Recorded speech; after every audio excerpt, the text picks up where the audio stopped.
Louvado seja o nome do Senhor Jesus Cristo. Amém? Meus irmãos, diz assim a palavra do Senhor, Atos capítulo 2, verso 42. E perseveraram na doutrina dos apóstolos, na comunhão, no partir do pão e nas orações. Em cada alma havia temor. Muitos prodígios e sinais eram feitos por intermédio dos apóstolos. Todos os que creram estavam juntos e tinham tudo em comum. Vendiam as suas propriedades e bens, distribuindo o produto entre todos, à medida que alguém tinha necessidade. Diariamente perseveravam unânimes no templo, partiam o pão de casa em casa, tomavam suas refeições com alegria e coração singelo. Louvaram a Deus e contando com a simpatia de todo o povo. Enquanto isso, o Senhor lhes acrescentava dia a dia o número de salvos. Amém? Irmãos, podem sentar, bendizendo e glorificando o nome do Senhor, como já foi dito nesta noite. Permaneça com a sua Bíblia aberta. Glória a Deus. Meus irmãos, o livro de Atos, capítulo de número 2, fala neste ponto específico sobre a descida do Pentecostes e logo o que acontece em seguida. Primeiro, meus irmãos, o que é importante do Pentecostes? É importante a igreja do Senhor frisar que o Pentecostes não foi um momento de efusão ou de loucura, de transe, não. O Pentecostes foi a descida do Espírito Santo, completando-se o período profético a qual Jesus teria falado que não deixaria seus filhos órfãos, mas lhes deixaria um Consolador. O Espírito Santo vem e preenche a casa, um vento impetuoso aparece, línguas como partidas em fogo aparecem nos discípulos, porém é importante ressaltar, acontece que eles começam a falar em outras línguas. Ora, meus irmãos, tem muitos que pensam que essas línguas são línguas espirituais ou línguas estranhas chamadas, mas quando na verdade era cada um falando na língua materna, na língua a qual ele nasceu, porque a mensagem do Evangelho, ela precisa ser compreendida. E aqui, meus irmãos, nós precisamos abrir um paralelo. Quando você ouve alguém que passa toda a mensagem orando em línguas espirituais, saia deste ambiente, porque ele não somente edifica a si próprio, não traz nada que venha do Senhor, não acrescenta nada ao Evangelho, porque não significa espiritualidade. Alguém passar toda a mensagem orando em línguas espirituais. Quando eu ou você passamos a fazer esse tipo de coisa, parece que regredimos na fé, irmão, e perdemos o entendimento real e da compreensão da verdade do Senhor, porque a palavra nos ensina que a mensagem precisa ser compreendida. O apóstolo Paulo, ele exorta a igreja dizendo: olha, entre os que falam em língua, eu sou o que mais falo, porém, prefiro falar em língua compreensiva, para que a igreja seja edificada. E se há alguém que fala em línguas espirituais, que haja também intérprete, para que a igreja possa receber a edificação. Então, irmão, esse negócio de ficar para lá e para cá, esquece a letra do hino e começa a meter uma língua espiritual lá para dizer que está falando com Deus, ou começa a colocar isso no meio do encaixe da mensagem para dizer que está falando com Deus. Aleluia! São evidências de falta de estudo da palavra e de compreensão do Evangelho. As línguas espirituais necessitam de intérprete para que elas possam ser utilizadas no meio da igreja do Senhor. Mas, louvado seja Deus, que Deus é tão maravilhoso, irmão, que para a mensagem do Evangelho ser compreendida de uma maneira clara, digamos que eu fosse italiano e os irmãos fossem franceses, portugueses, alemães, brasileiros, argentinos, cubanos, enfim, entenderiam cada um conforme eu falasse na minha língua, e você entenderia na sua língua materna, de maneira que quando você falasse o teu idioma, o outro irmão de outra linguagem, outra nacionalidade, iria entender perfeitamente. Esse é o verdadeiro dom de línguas. Mas não quero falar disso nessa noite. Eu só quero que os irmãos entendam que a igreja de Deus, aleluia, ela começa ali no Pentecoste, mas ela não pode ser entendida somente com uma igreja que busca poder, uma igreja que busca sinais, uma igreja que busca milagres. Não! A igreja precisa ser como os bereanos, que buscam o entendimento da palavra. Precisa ser, aleluia,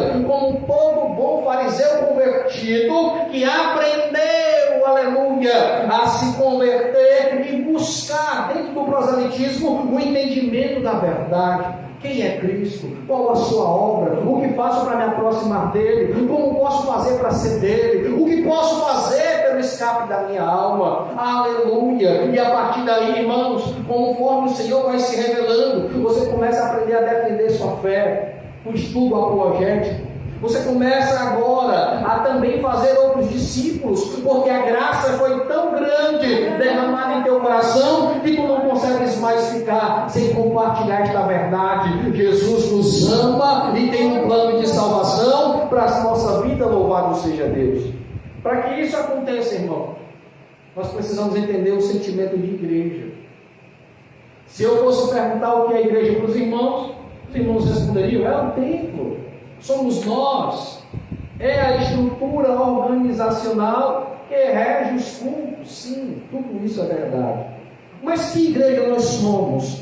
Somos uma igreja como esta que estava crescendo, onde Deus iria acrescentando o número de salvos, porque a fé que habitava neles, o testemunho, o comportamento era diferente? Ou somos a igreja que, como já foi dito anteriormente, a igreja que se engorda com qualquer coisa, a igreja que é levada por qualquer vento de doutrina, a igreja que tem um comichão nos ouvidos, onde não permite que a palavra cresça e germine no seu coração? Que tipo de igreja nós somos? Precisamos fazer uma reflexão, irmão, todos os dias. Será que nós não vemos, aleluia, a transformação, a salvação dentro do nosso lar e da nossa casa, porque ainda não aprendemos a ser igreja? Cabe a reflexão, cabe, aleluia, a busca e o entendimento de que tipo de igreja somos, para que Deus venha atuar, para que Deus venha habitar, para que Deus venha manifestar seu poder por intermédio dela.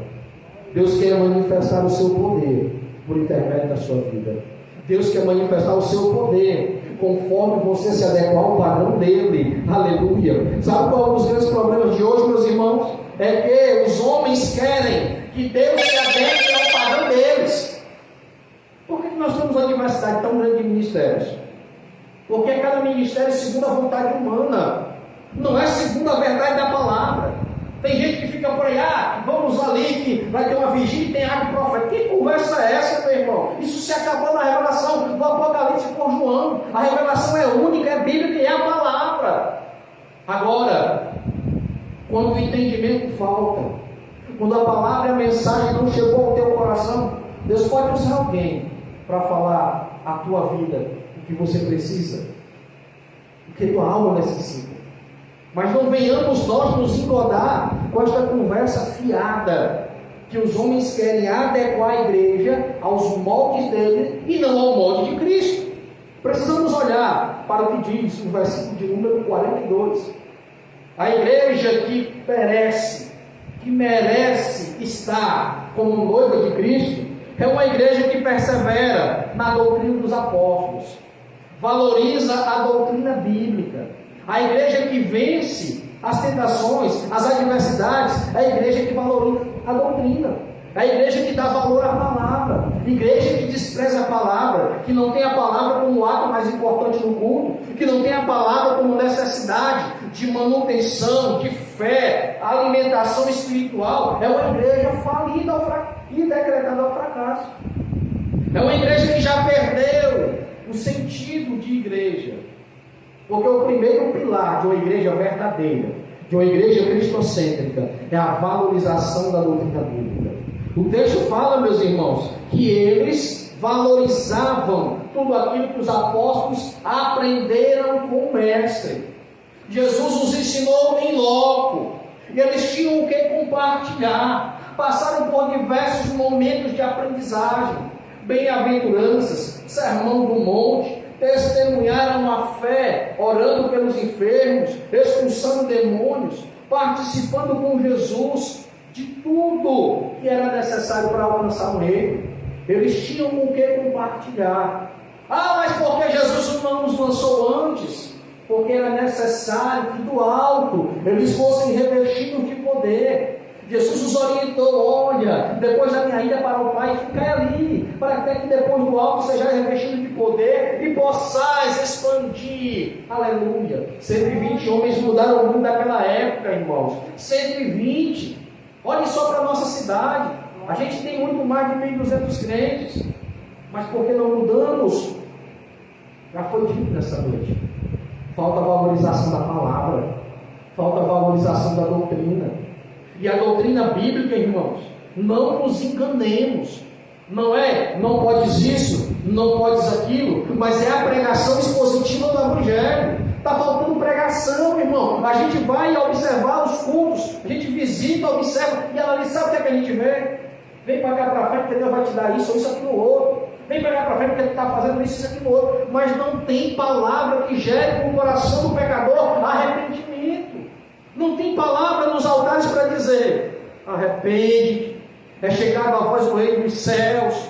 O Senhor, Ele exalta todo aquele que ama e recebe por filho. Então é tempo de conversão. Examinai vós mesmos as Escrituras. Amai a Deus sobre todas as coisas e o próximo como a ti mesmo. Cumprireis assim toda a lei dos mandamentos. Observai aquilo que o Senhor ensina. Então, meus irmãos, a palavra tem para nós o recado, tem para nós o alimento, tem para nós a mensagem revelada de Deus. Irmãos, vamos lá, vamos para a parte prática da coisa. Você está em um culto, alguém se levanta e começa a dizer um monte de coisa para você. Aí você vai lá para o livro de Gálatas e observa os frutos do Espírito. Já está ali na palavra. Ninguém está te revelando algo novo. Está só afirmando aquilo que já está na verdade da Bíblia. Mas se os crentes lessem, saberiam. O problema é que a igreja não lê. O problema é que a igreja não medita. Tenho me assombrado com algumas coisas que eu tenho pesquisado. Líderes, irmão. Isso não é para a igreja de nada, é para a liderança. Há uma estimativa que a média de tempo de estudo da palavra dos líderes é de 15 minutos. Com 15 minutos de estudo da palavra, você vai transmitir o que para o povo? O que é que vai dizer? Vai contar a abobrinha, conta da carochinha, conversa fiada, miolo de pote, como diziam os antigos? Nós precisamos examinar, ter prazer em se deleitar na palavra do Senhor, ter prazer em estudar a palavra. Não é cansativo? É. Tudo que exige esforço, principalmente porque um esforço desse nível, para que você cresça espiritualmente, para que você saiba da verdade do Senhor, vai exigir de você muito mais, porque as forças espirituais contrárias também vão agir. Mas para isso, irmão, nós precisamos persistir. A nossa salvação depende da palavra. O escape para a nossa alma depende desta verdade. Glória a Deus. E valorizar a doutrina bíblica é muito importante. Aqui nós aprendemos muita coisa. Uma das coisas importantes é que perseverar na doutrina dos apóstolos nos faz conhecer Jesus, a sua vontade e principalmente o plano dele para a nossa vida. O Senhor não quer que você seja um crente que passa pano. Passa pano daquilo que é errado. Para uns é pecado, para você não é. Para uns pode, para você não pode. Como se houvesse dois pesos e duas medidas com o Senhor. Não. A verdade de Deus, ela é muito clara. Perseverar na doutrina dos apóstolos implica em mergulhar na palavra para não pecar contra o Senhor. No reinado do rei Josias, houve um período em que eles já não tinham mais a palavra. O negócio era tão sério, irmã Diana, que eles se reuniam no templo e faziam todo tipo de coisa. Vendiam, negociavam, faziam qualquer coisa ali. Se prostituíam muitas vezes, menos adorar o Senhor pela palavra. Haviam perdido o livro da lei. E o rei Josias, preocupado em não cair na armadilha dos reis anteriores, mandou fazer uma varredura no templo. Olha, limpa tudo isso aqui. Isso aqui está obsoleto, está sem serventia. Isso aqui está sujo, está imundo. É a casa do meu Senhor. E o rei Josias manda fazer uma limpeza. Quando ele manda fazer uma limpeza, ele manda Safã, Aicubô e Micaías. Eles começam a limpar. no que vão limpando, eles encontram a palavra. Bate logo no coração do rei o desespero. Meu Deus, como podemos ter perdido a palavra? Grande é o furor do Senhor, grande é a ira do Senhor contra nós. E agora? O rei, junto com os sacerdotes que cabia a eles, o dever da adoração do templo, chama o povo e faz um decreto, do menor ao mais velho. Vamos se vestir de saco e cinza e vamos nos humilhar, porque porventura na nossa humilhação talvez Deus perdoe a nossa falha, o nosso pecado. Meus irmãos, é esse tipo de coisa que faz a diferença na vida do homem. Quando nós valorizamos a doutrina, a gente não se torna um pecador inveterado. A gente pode até falhar, mas encontra em Jesus o escape pelo arrependimento. Encontra nele uma oportunidade e fortalece o coração para não cair mais no mesmo erro, para não errar mais. Fazendo a varredura no templo, eles encontram a palavra, o rei manda o decreto, eles fazem, o Senhor os perdoa e restauram a aliança com o Senhor. Mas uma coisa me chama a atenção. Ele diz: ai de nós, porque perdemos e deixamos de observar a palavra. Irmãos, você acredita que hoje tem gente que já perdeu a palavra? Igrejas que já perderam a palavra? Onde se passam 5, 10, 15 hinos e a palavra tem 5 minutos. A palavra tem 5 minutos e esses 5 minutos é de total dispersão. É um conversando com o outro olhando para o menino que está correndo, outro lá fora para lanchar alguma coisa e não se concentram no estudo e na verdade da palavra que está sendo transmitida. Meus irmãos, a nossa missão é olhar para as Escrituras, valorizar o que elas têm a nos oferecer, pois é a boca de Deus falando ao nosso coração. Quem fala ao nosso coração é a palavra. A palavra que vai dizer como devemos agir e proceder nesta terra tão pecaminosa, tão perdida, porque estamos vivendo tempos semelhantes ao de Noé, e para encontrarmos o escape e entrar na arca, somente pela palavra. Valorizar a palavra é importante, irmão, para não desanimar mediante as dificuldades encontradas. É a palavra que vai dizer que o Evangelho do Senhor não é comida nem bebida, mas gozo e graça neste Evangelho de salvação. Então, a gente começa a se desligar daquilo que é matéria e se aproxima daquilo que é espiritual. A palavra do Senhor vai dizer para mim, para você em Efésios, que por esta causa, pela causa da família, pela causa da igreja, nós nos colocamos de joelhos, nós dobramos, nos curvamos e reconhecemos a soberania e o poder do Senhor, porque é uma causa que vale a pena. Mas como nós vamos chegar a esse entendimento? Quando a palavra for estudada, quando a palavra for pregada, quando permitirmos ela entrar em nosso coração e fazer morada, quando perseverarmos na doutrina dos apóstolos. A doutrina dos apóstolos é um ensinamento acerca daquilo que Jesus falou, acerca daquilo que Jesus transmitiu. Em suma, era como se eles estivessem se alimentado, ruminado e agora fosse compartilhar com os seus iguais, com os gentios, com todo aquele que quisesse a verdade do Senhor. Meus irmãos, abra sua Bíblia aí, em 2 Timóteo, capítulo 4, versículos 1 e 2. 2 Timóteo, capítulo 4, versículo 1 e 2. Glória a Deus. Olha o que Paulo vai falar a respeito da ministração, da sã doutrina. Ele olha para Timóteo e diz: Timóteo, eu te encorajo de forma solene, eu te encorajo e te consagro para esta obra, na presença de Deus e de Cristo Jesus, que há de julgar vivos e mortos, por ocasião da sua manifestação, mediante seu reino. Pregue a palavra, insista a tempo e a fora de tempo, aconselhe, repreenda e encoraje com toda a paciência e sã doutrina.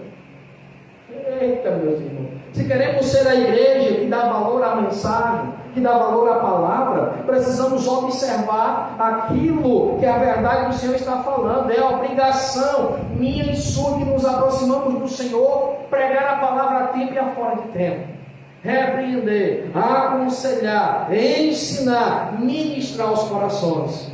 A ênfase é que a pura palavra seja pregada. Porque, meus irmãos, Paulo já sabia, por intermédio do Espírito Santo, pelas revelações do próprio Senhor Jesus Cristo, que haveriam tempos difíceis, tempo que os homens rejeitariam a verdade, tempo em que as pessoas procurariam mais os prazeres do que a vontade do Senhor. Por isso foi advertido a Timóteo que ficaria no complemento dessa missão, no complemento, aleluia, deste ministério, que era necessário se preparar para este tempo de adversidade.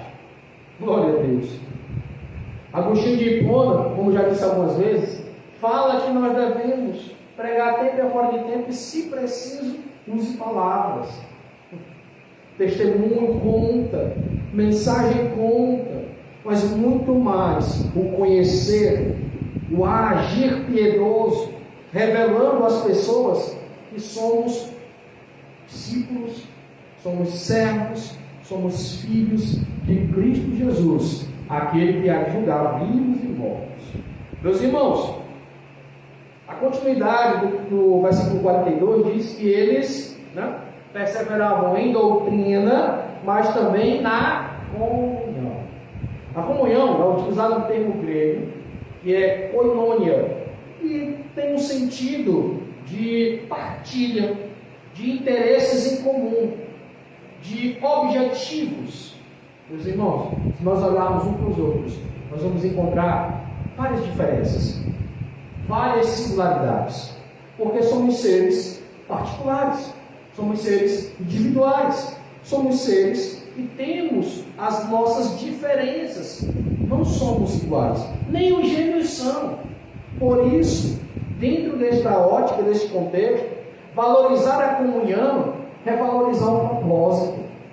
O irmão Hélio tem um jeito de pregar, de orar, de transmitir a graça que Deus derramou no coração dele. A irmã Dina tem outro, a irmã Rita tem outro, a irmã Malene tem outro, a irmã Moça tem outro, e eu tenho outro. Então cada um de nós tem uma capacidade, uma forma, mas o nosso objetivo é o mesmo: morar no céu e apresentar o céu para o pecador, se preparar para o reino vindouro do Senhor, ser a igreja genuína de Cristo, aquela igreja de Atos, aquela igreja que não tinha medo de Herodes, aquela igreja que não se preocupava se ia ser martirizado, aquela igreja que estava a fim de fazer a vontade do Senhor e não a própria, aquela igreja que perseverava na doutrina, uma igreja que tinha comunhão, eles tinham o mesmo pensamento. Irmão, como uma igreja pode agir, pode crescer, se pensamos diferentes objetivos? Nosso objetivo tem que ser o mesmo. Nosso pensamento tem que ser o mesmo, nosso alvo é Cristo. Ora, se um reino, isso é a palavra de Jesus, se um reino está dividido entre si, como pode subsistir esse reino? Como pode uma igreja crescer se os irmãos não têm um objetivo em comum? Se nós não saímos da nossa zona de conforto, se nós não procuramos fazer o ID do Senhor de acordo com o sentido real de igreja, valorizar a palavra, valorizar a doutrina, valorizar a comunhão. Irmãos, valorizar a comunhão é algo tremendo em todos os relacionamentos, e em que não há unidade, está fadado ao fracasso.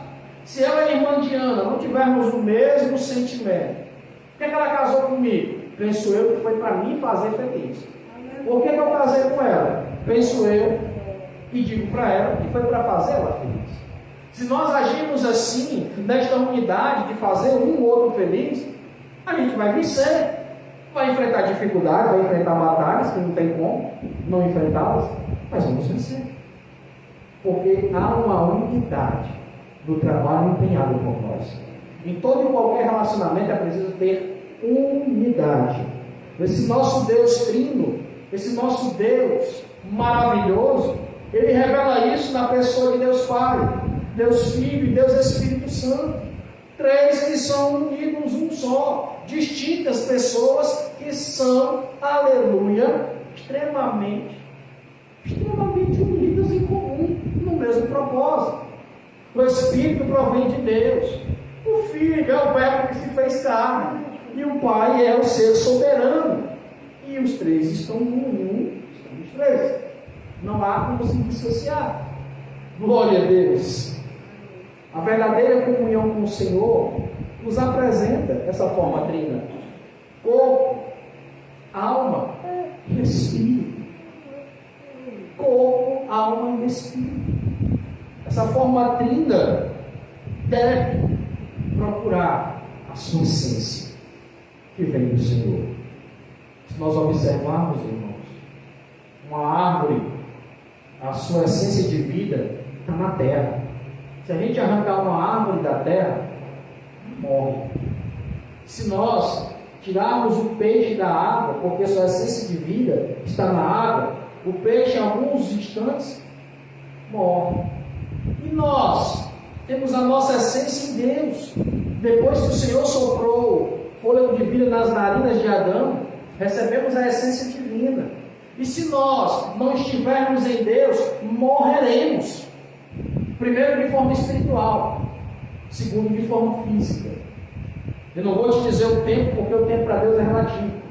Um ano são como 1000, um dia é como 1000. Aliás, um dia são como 1000 anos. E 1000 anos como um dia para o Senhor. Então o tempo para o Senhor é relativo. Uma vez que Ele é onipotente, onipresente e onisciente. Uma vez que Ele é todo-poderoso.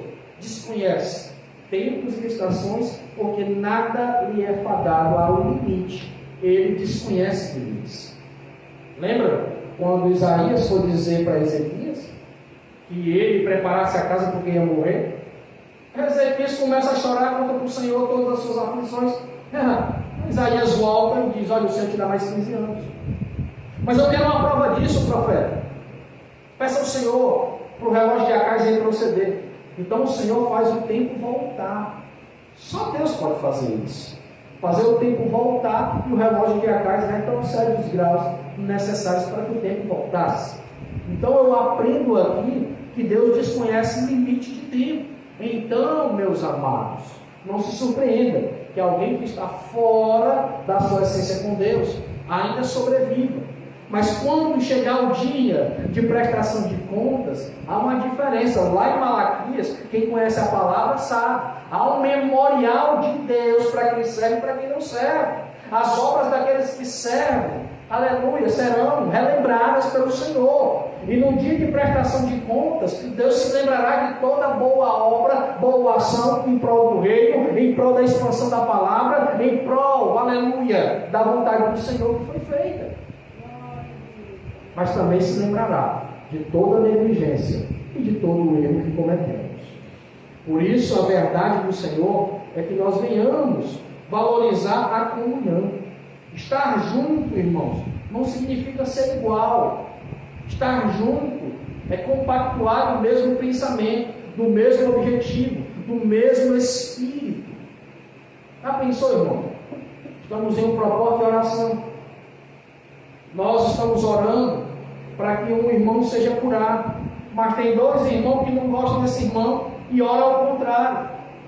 Vai se levantar uma barreira ali, vai ter uma dificuldade ali, um empecilho para que algo aconteça. Então a comunhão, ela é necessária para mover a engrenagem da ação de Deus.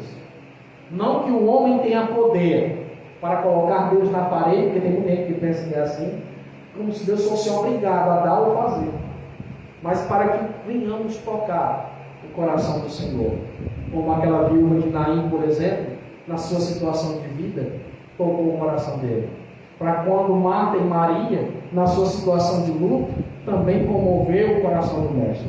Precisamos valorizar a comunhão. A comunhão traz a bênção de Deus.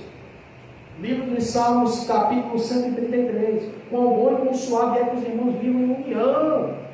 Simboliza o que é a união, irmão? Primeiro, o salmista fala de óleo, a autoridade, consagração, Espírito Santo. Depois ele fala do orvalho. O orvalho traz água. Água é fonte de vida. Simboliza também a palavra. Depois ele fala que o Senhor, o maior ser, demanda a bênção e a vida para todo sempre. A comunhão traz o favor imerecido de Deus. Quando você tem comunhão com Cristo, a salvação te alcança. Quando você tem comunhão com o seu semelhante, Deus se revela para a tua vida, para que tu possa ser salvo. Porque a partir do momento em que aprendemos a ter comunhão, Deus procura ter comunhão conosco. Olha que coisa linda, irmão. Nós erramos, falhamos, fomos destituídos da presença de Deus por nossos pecados, mas Ele reconcilia o mundo consigo mesmo através do seu Filho. Olha o valor da comunhão, reconciliação, estar junto de novo. Eu e você nos afastamos do Senhor pelos nossos pecados, mas como Ele reconciliou o mundo consigo mesmo, pelo sacrifício do seu Filho, Ele nos chama de volta. Ah, pensou nisso, irmão? Se você, Mandiano, se eu te dissesse não te quero mais, não olhe mais na minha cara, eu não te amo, e fizesse algo contra você, que desse provas de que eu não te amo, tu ainda insistiria comigo? Ia não, né, filho? Ia-se embora, né? Ia pegar suas roupinhas, muito triste, muito desanimado, com o coração partido, mas não ia me chamar. Olha o que é que Deus faz conosco. Nós erramos, nós machucamos o Senhor, nós desvalorizamos o sacrifício do seu Filho, e Deus ainda continua: vem, eu te perdoo, se arrepende. Deus é tão misericordioso que nos seus eleitos Ele gera situações para que eu e você possamos nos arrepender e nos aproximar dele. Meu Deus, é muito amor, é muita graça dispensada a quem não merece. Nós não merecemos, mas a comunhão com Cristo, irmãos, é que nos torna diferentes. Olhe para Davi.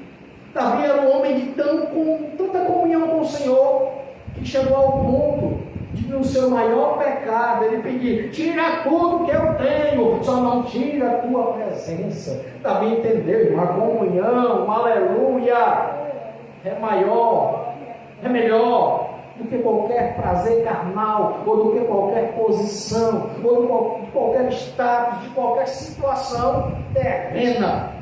A comunhão com Deus, irmão, é o que garante o homem, aleluia, a salvação de sua alma.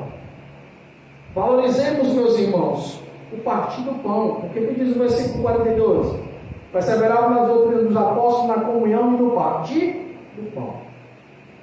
O entendimento, meus irmãos, é que esse partir do pão, né, primeiramente nos passa uma ideia de que partir do pão é comunhão, é partilha, mas não é só isso. Partilhar a refeição, meus irmãos, é símbolo do que Cristo fez com a humanidade. Seu sangue, simbolizado no cálice do vinho. Seu corpo, simbolizado naquele pão que foi partido para a remissão de pecados. A igreja do Senhor, ela precisa partir o pão.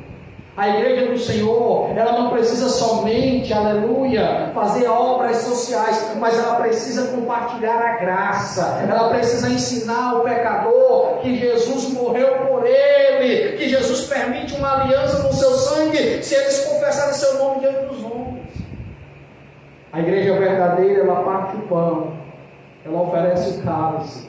A igreja verdadeira do Senhor, ela ensina a ceia de Deus. E esta ceia do Senhor, irmãos, é algo que deve permanecer todos os dias em nossos corações, porque Paulo dizia à igreja: examine-se, pois, o homem a si mesmo, e assim coma do pão, e assim beba do cálice. Ei, irmão, é diário, todos os dias o Senhor quer ceiar comigo e contigo, e pede que eu e você examinemos a nossa vida. Aleluia. A igreja de Deus, ela não é hipócrita, porque ela se examina todos os dias. A igreja do Senhor, ela não é soberba e não é arrogante, porque ela se examina. Ela sabe que carece, depende de Deus, e não pode querer ser melhor ou maior do que alguém, mas ela procura ser mais santa, mais consagrada, mais separada, mais distante daquilo que o mundo oferece. Aleluia. Louvado seja Deus. Como isso se aplica, meus irmãos? Valorizar a ceia. A ceia é a comunhão de Cristo com a humanidade. Como nós desvalorizamos a comunhão?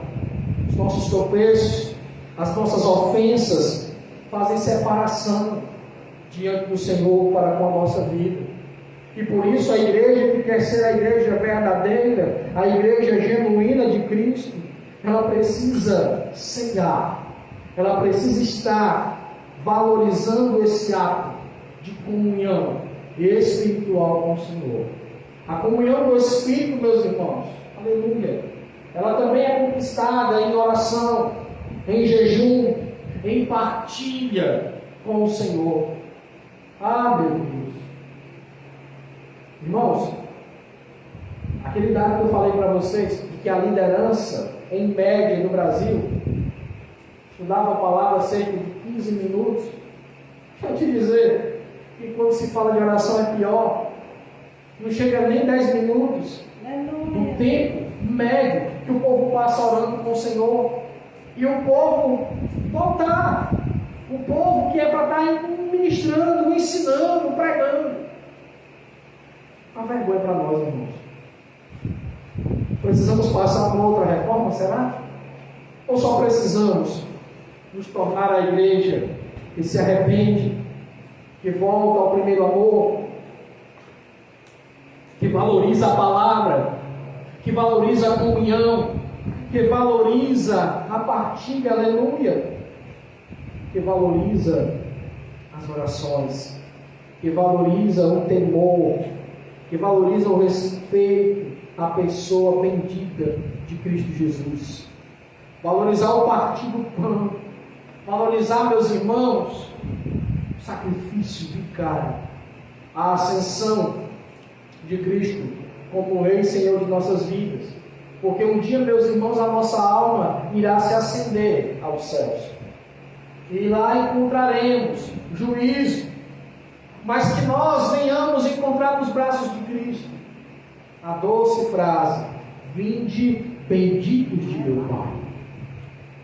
Que não venhamos encontrar a triste oração: apartai-vos de mim, vós que praticais iniquidade, nem vos conheço. Que isso, irmão, não chegue até a nossa vida. Que possamos adentrar ao céu pelas portas, como os convidados do Senhor. Porque Ele diz que saiu a chamar os ilustres, não quiseram. A chamar as autoridades, não quiseram. Mas mandou os seus servos buscar os desvalidos, os da sarjeta, os pobres, os mancos, os aleijados, para que pudessem estar com Ele. Em outras palavras, os ditos perfeitos para a sociedade, os ditos corretos, que arrotam santidade, que arrotam uma vida que na verdade não segue e não cumpre. Esses aí não se encontrarão com o Senhor, que preparou as bodas desde a eternidade, para que a sua igreja pudesse desposar o noivo. Nós, irmãos, que chegamos por último, aleluia, eu creio, e como disse Jesus, que os últimos seriam os primeiros, que sentariam entre os príncipes. Assim creio, aleluia, que chegaremos àquele lugar. Não para sentar nas primeiras cadeiras, irmãos, eu não tenho essa ambição não. Eu só quero fazer parte do coral. Eu só quero fazer parte daquele grupo que vai estar na Assembleia dos Santos, louvando e bendizendo o nome do Senhor, engrandecendo a Ele na beleza de sua santidade. E você busque isso também, essa vontade de estar em lugar de salvação. Valorizar a oração, meus irmãos, é o quarto pilar dessa igreja maravilhosa. Perseveravam na doutrina dos apóstolos, valorizar a doutrina, a palavra, valorizar a comunhão, valorizar o partir do pão e também valorizar as orações. Por que valorizar as orações, irmãos? Porque a oração tem que ser um hábito constante. Paulo escreve aos irmãos de Tessalônica, capítulo de número 5, dizendo que nós devíamos orar sem cessar. Mas como alguém vai orar sem cessar, crente? Quando este alguém mantém o espírito de oração. Tudo que ele faz, ele está ligado ao Senhor. Ele está ligado no trono da graça. Tudo que ele pensa é direcionado por Jesus. Tudo que ele age é segundo a vontade de Deus, porque tem uma vida de oração. Abra sua Bíblia aí, irmãos, em Atos capítulo 3, versículo de número 1. Atos 3:1, para a glória do Senhor, para que a gente possa observar como eram as orações. A oração era um hábito comum, era rotineiro na vida dos discípulos, na vida da igreja do Senhor. Certa ocasião, Pedro e João estavam subindo ao templo na hora da oração, isto é, às 3 da tarde. Hora da oração. Era um hábito comum para os filhos do Senhor, para os servos, para os discípulos, manter um momento de oração. E aí, irmão, você tem um momento de oração todos os dias com o Senhor? Não me responda. E você começa a refletir. Se não tem, crie um. Se não tem o hábito de ter um momento da oração com o Senhor, crie este hábito, porque é necessário para que a gente possa crescer de maneira que a comunhão seja mais profunda. A gente cresce no entendimento, irmãos, na refutação, quando estuda e examina a palavra. E a gente cresce na espiritualidade, quando ora e conversa com Deus. Atos capítulo 4, versículo 31.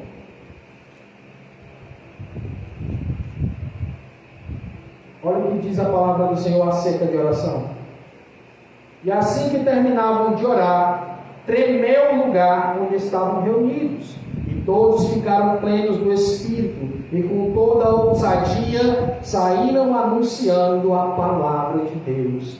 Olha que coisa interessante, irmão. O crente precisa saber, antes de evangelizar, ore. Antes de pregar, ore. Esteja preparado debaixo de oração para fazer toda e qualquer atividade em prol do reino do Senhor. Porque assim que eles terminaram de orar, tremeu o lugar. A presença de Deus desceu. Aleluia. O poder do Senhor se apoderou de todos eles. Ficaram cheios do Espírito e com ousadia anunciavam a palavra de Deus. E que ousadia é essa, meus irmãos? Que muitas vezes falta à igreja. Aquela coragem, meus irmãos, de desafiar as autoridades, de desafiar tudo aquilo que se levanta contra o reino de Deus. A igreja do Senhor, ela não pode, meus irmãos, mudar ou negociar seus princípios. A igreja do Senhor, ela quebra protocolos, quebra, mas ela não quebra princípio. Família, honestidade, pureza, santificação, palavra, fé, oração, são princípios que têm que permanecer e não podem ser quebrados. Meus irmãos, Atos capítulo 12, versículo 5. A oração, ela é intercessora pela vida dos homens. Por isso ela precisa ser valorizada, porque a oração ela guarda, a oração ela cura. Aleluia, por intermédio de Deus agindo. Louvado seja o nome do Senhor. Assim Pedro estava detido no cárcere, mas a igreja orava fervorosamente a Deus em favor dele. Pedro estava onde, irmão? Preso, hein, mulher? Jesus te liberta desse sono. Pedro estava preso no cárcere. Eram 4 quaternos, eram 16 guardas, lá na ala de prisão máxima, como se fosse um criminoso altamente perigoso, um indivíduo de alta periculosidade. Porém, meus irmãos, havia uma igreja que quando ora, os cadeados, as correntes, os grilhões do inferno são despedaçados. Havia uma igreja que orava em favor da vida daquele que tomaria a posição, aleluia, de ser o guia, de ser o pai, de ser aquele que estava à frente das ações da mesma. Louvado seja Deus. Pedro estava no cárcere, preso, por permissão do Senhor, porque o Senhor queria manifestar a eles quão grande era o seu poder, e usou, aleluia, da oração para que eles pudessem entender. Irmãos, a palavra fortifica, fortalece. A oração traz comunhão e poder para a vida do crente. A igreja orava, Pedro foi liberto. A igreja busca, aleluia, e Deus fala. Louvado seja Deus. Abra sua Bíblia em Atos capítulo 6, verso 4. Atos capítulo 6, verso número 4.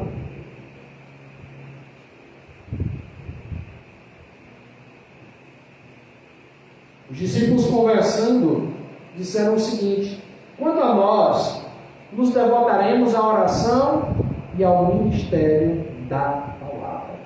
Irmãos, observe. Os intercessores são homens que vivem de oração, que buscam a Deus em oração ao tempo todo. Mas você observou que eles não abandonam a palavra? Porque nenhuma oração deve ser feita sem base bíblica. Nenhuma fala em oração deve ser feita sem entendimento, razão, revelação, motivação bíblica.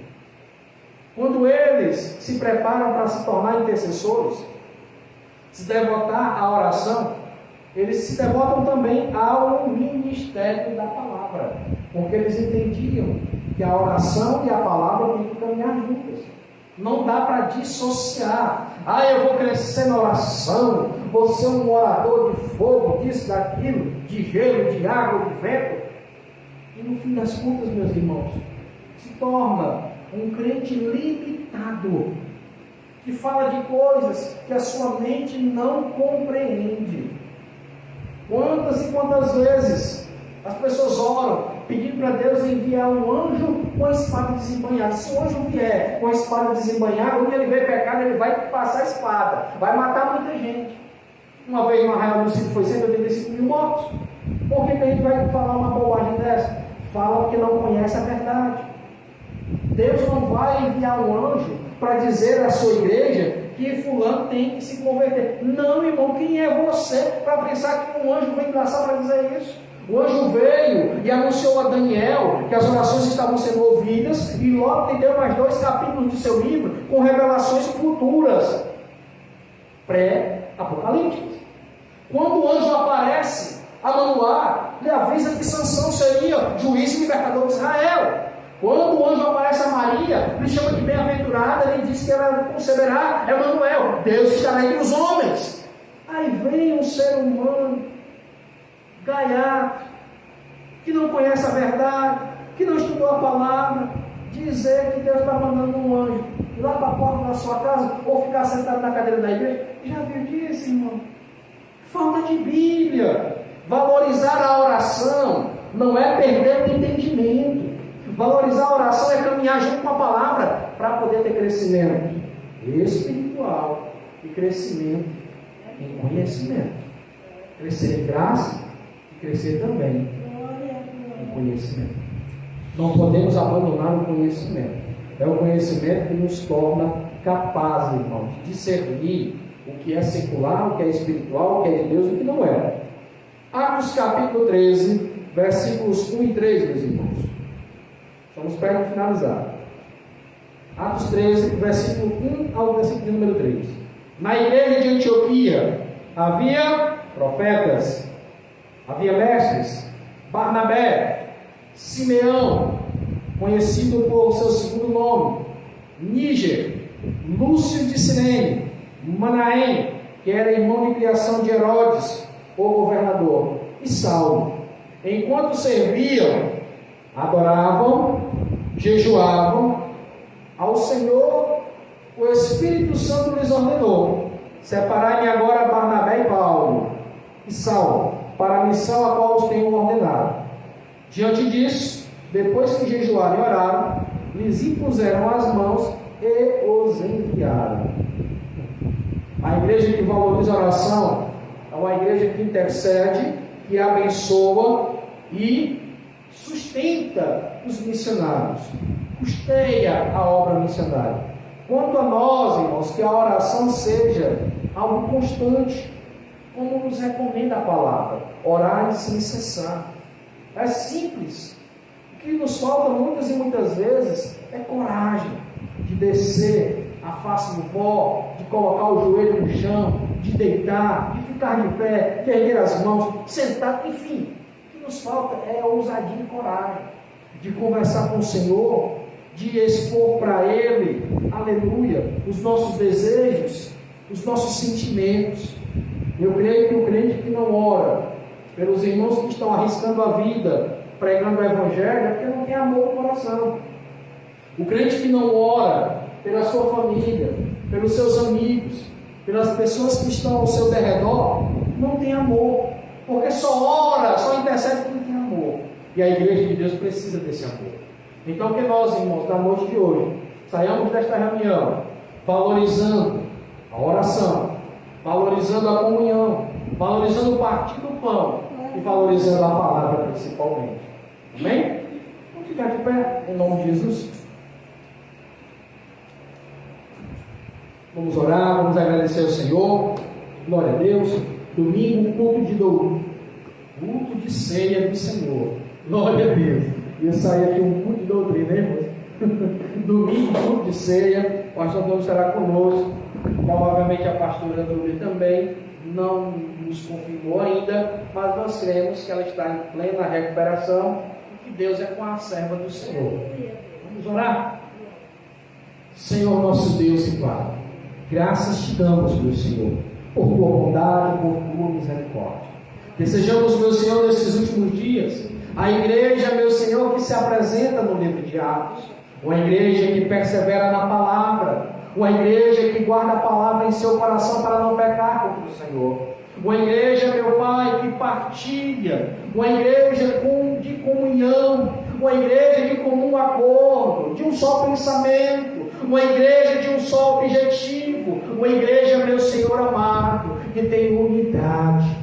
Senhor, sabemos, ó Pai, que a uniformidade ela não existe, porque não temos como ser iguais, semelhantes, mas podemos ser no nosso propósito, de ganhar almas para o Teu reino, de anunciar o verdadeiro Evangelho. Que assim seja, meu Senhor, e sejamos uma igreja, Pai, que persevera na oração, que persevera no partir do pão, que valoriza a Tua ceia, que entende, Pai querido, que o homem deve se examinar diariamente, que o homem precisa ter íntima comunhão com o Senhor.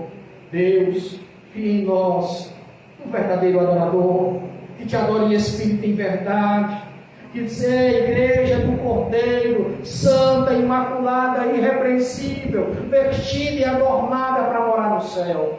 Paizinho querido, leva-nos em paz para os nossos lares, abençoa o dia de amanhã, que seja de graça, que seja de bênção em Tua presença. Toma cada filho Teu que aqui está em Tuas mãos, os que não puderam vir, meu Senhor, os abençoa, que possamos, meu Pai, transmitir ali e acolá estas verdades.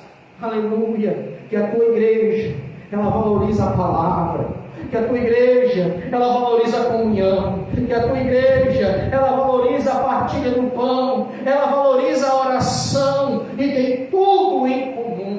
Paizinho querido, confirma nosso nome aí no livro que tens escrito, pois é o que nós pedimos, oramos e já agradecemos por tudo e portanto. Amém e graças a Deus. Que o amor de Deus nosso Pai, que a graça do nosso Senhor e Salvador Jesus Cristo, que as ricas e doces consolações do Espírito Santo de Deus reine e repouse sobre o povo do Senhor, e quem tem fé em a igreja verdadeira, diga amém. Dê a paz do seu irmão em nome de Jesus. Glória a Deus.